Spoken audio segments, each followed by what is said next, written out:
ना जाने कि मोदी सरकार में कहाँ कब और किस वक्त कौन सा हालात पैदा हो जाए। हर इंसान खौफ व हरास की ज़िंदगी गुजार रहा है। यहाँ का सांसद जो है ना संजय जायसवाल हैं और देश का प्रधानमंत्री नरेंद्र मोदी जी हैं। 15 साल संजय जायसवाल रहे हैं। आप पीछे में जाइएगा तो उनका पापा जी रहे हैं 15 साल। देखिए विकास क्या है। जनता की बात जनता के साथ। राजनीतिक पार्टियां बिछा रही हैं अपनी बिसात। आखिर क्या है जनता का मिजाज? आखिर किसका बिगड़ेगा खेल? किसका समीकरण होगा फेल? जनता खोलेगी सबका राज। आगे देखेंगे आप बेबाक बात जनता के साथ। हम नेपाल के रास्ते बॉर्डर से होके जब बिहार में आ रहे थे तो रास्ते में एक जगह चाय के लिए रुके और काफ़ी भीड़ था। तो हमने सोचा कि शायद बिहार की जो इस समय चाय के चुस्की के साथ जो राजनीतिक सरगर्मी है ना वो काफ़ी तेज़ है। ऐसे में कुछ लोग हमारे साथ बैठे हुए थे तो हमने भी चाय पे चर्चा शुरू कर दिया कि भाई आखिर इस समय बिहार की राजनीति में सबसे ज़्यादा जो सुगबुगाहट है वो क्या है। इस वक्त आपको क्या लगता है कि बिहार में जो केंद्रीय राजनीतिक है लालू यादव जिस तरह से एक्टिव हुए हैं अपने दूसरे इनिंग में कह सकते हैं कि वो नरेंद्र मोदी पे हावी हो रहे हैं क्या इस वक्त? अभी इस पे तो कुछ कमेंट नहीं कर रहे हैं भाई साहब। अभी एक क्वेश्चन देता हूं कि एक सवाल है कि नरेंद्र मोदी के अलावा भारत के प्रधानमंत्री कौन हो सकते हैं? आपके पास 4 ऑप्शन है। ए राहुल गांधी, बी नीतीश कुमार, सी ममता बनर्जी और डी अरविंद केजरीवाल। आप इनमें से किसको चुनेंगे? ममता बनर्जी। एक और सज्जन हैं हमारे साथ, उनसे जानते हैं कि आपके हिसाब से भारत के राजनीति में इस वक्त लालू यादव जिस तरह से दोबारा पॉलिटिकली एक्टिव हुए हैं, क्या वो उनकी जो पॉलिटिक्स पारी है इस वक्त नरेंद्र मोदी पर कहीं ना कहीं हावी हो रहे हैं लालू यादव? ना जाने कि मोदी सरकार में कहाँ कब और किस वक्त कौन सा हालात पैदा हो जाए। हर इंसान खौफ व हरास की ज़िंदगी गुजार रहा है। रोकूंगा मैं आपको 1 मिनट के लिए। एक सीधा सा मेरा सवाल है कि क्या मोदी के सरकार में मुस्लिम असुरक्षित हैं? सिंपल जवाब। आपके सामने जो है मेवात का मामला आया, हरियाणा का मामला आया। मेवात की जो सरकार ने की या हरियाणा की जो सरकार ने की, टारगेट मुस्लिम रहा। दुकान मुसलमानों की जलाई गई, कारोबार मुसलमानों के तबाह किए गए, मकानात मुसलमानों के तोड़े गए। तो जाहिर सी बात है इन चीज़ों के देखने के बाद अंदाज़ा ये लगता है कि मुसलमान महफूज नहीं है इनके कार्यकाल में। तो अब ज़रूरत इस बात की है कि 2024 हमारे और आपके सामने है। तो मुझे उम्मीद है खुसूसन अक़लियत तबका उनको चुनेंगे जो हिंदुस्तान के हर तबके को, चाहे सिख हो, चाहे ईसाई हो, चाहे हिंदू हो, चाहे मुसलमान हो, हर एक को एक दिशा दे और हर एक को एक हक़ दे। जो जिसका हक़ है उस तक उनके हक़ को पहुंचाए। ऐसे को मुझे उम्मीद है कि अब की जनता और आवाम ऐसे ही सरकार चाहेगी। वो सरकार जिसकी भी ना कोई एक चेहरा जहाँ तक सवाल है, पार्टियां बैठी हुई है, एक गठन है। अब पार्टी जो इंडिया पार्टी जो तश्कील में आई है वो पार्टी जो चेहरा सामने लाए, जाहिर सी बात है वो जहां दीदा लोग हैं और सियासत में। अगर आपकी पसंद पूछा जाए तो मैं पर्सनली आपकी पसंद पूछ रहा हूँ कि आपके पसंद से किसको होना चाहिए? राहुल गांधी को होना चाहिए। धन्यवाद। आपके हिसाब से क्या लगता है इस वक्त जो इंडिया गठबंधन बना है उसमें प्रधानमंत्री के जो दावेदार हैं वो कौन ऐसा चेहरा हो सकता है? जो शिक्षा, रोजगार, स्वास्थ्य, ये तो केजरीवाल जो ऐसे केजरीवाल तो अभी दिल्ली में बढ़िया काम कर रहे हैं शिक्षा रोजगार में। तो जो शिक्षा और रोजगार और स्वास्थ्य 3 को पर ध्यान दे उसी को होना चाहिए। केजरीवाल होना चाहिए।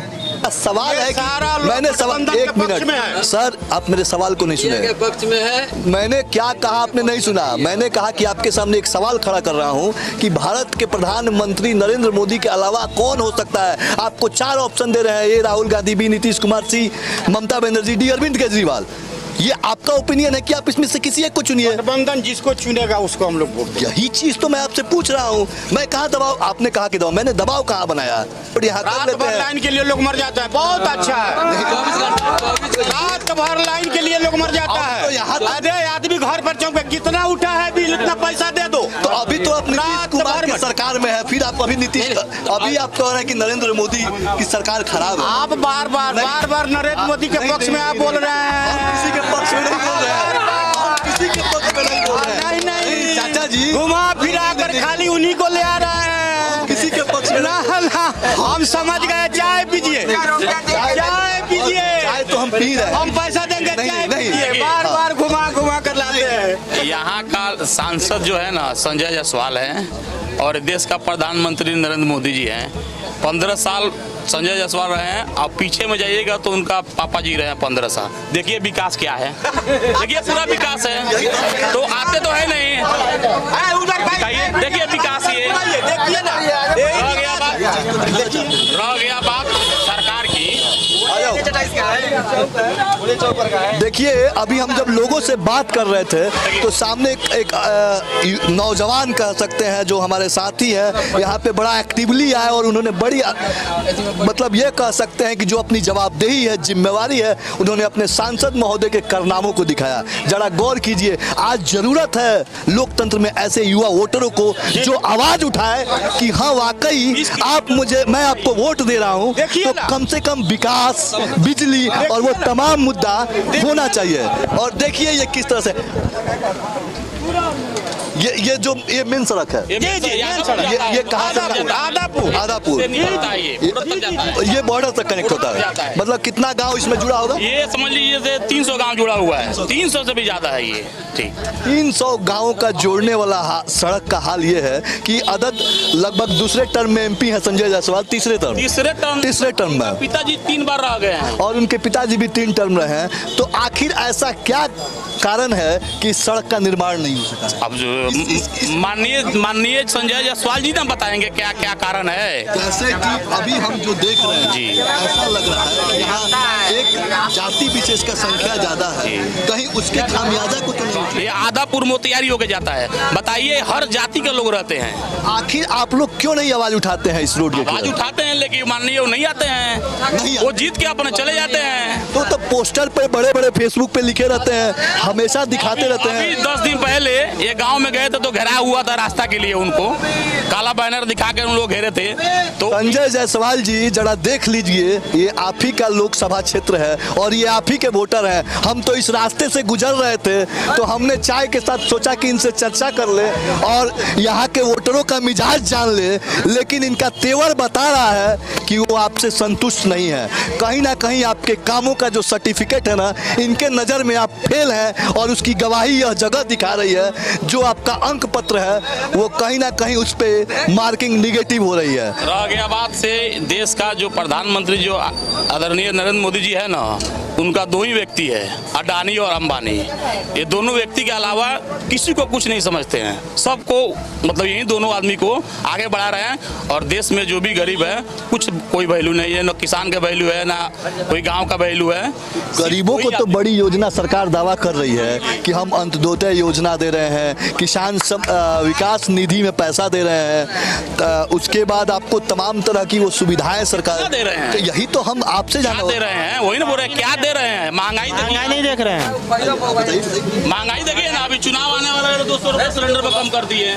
में कितना कमाए होंगे? राजनीति चल रहा है तो यही तो देश इसीलिए बर्बाद हो रहा है। इतना दिन कैमरा उनके पास, देश इसीलिए ना बर्बाद हो रहा है। संजय जायसवाल जी, इतना दिन से गैस कम क्यों नहीं हो रहा था? बताइए, 30 साल यहाँ सांसद रहे हैं, बताइए। नहीं, ये तो निश्चित तौर पे ये सवाल बहुत बड़ा सवाल है और ये कहीं ना कहीं यहाँ तो जीत के जा रहे हैं सब ना। तो अगर ये जीत के जा रहे हैं यही तो गलत है ना। अगर इस तरह के लोग जीत के जा रहे आ गया। हैं जो काम नहीं कर रहे आने हैं, वाला समय उनका आ गया। वही चीज कर रहे हैं कि कहीं ना कहीं अगर वो जीत के जा रहे हैं तो वो तो अपने मानसा में कामयाब हो गए हैं। अब हारने वाले हैं वो। चलिए धन्यवाद। अपना नाम बताइए। मेरा नाम मुन्ना हुआ। तो ये तमाम लोग हैं जो कहीं ना कहीं उनका आक्रोश उनके बातों में दिख रहा है। स्वाभाविक सी चीज़ है, जब जनता किसी को वोट देती है ना तो उन्हें अपने विकास के लिए चुनती है, और जब विकास ना हो तो जनता सवाल उठाएगी, जनता आप पे प्रश्न चिन्ह खड़ा करेगी। और माननीय नेताजी जो इस लोकसभा क्षेत्र के सांसद हैं, कम से कम इन जनता की आवाज़ को सोचिए, वरना अगली बार ये आपको लोकसभा तक नहीं पहुंचने देंगे। ये जनता है और जनता की ही सरकार होती है। कैमरामैन अरुण के साथ कुमार भास्कर।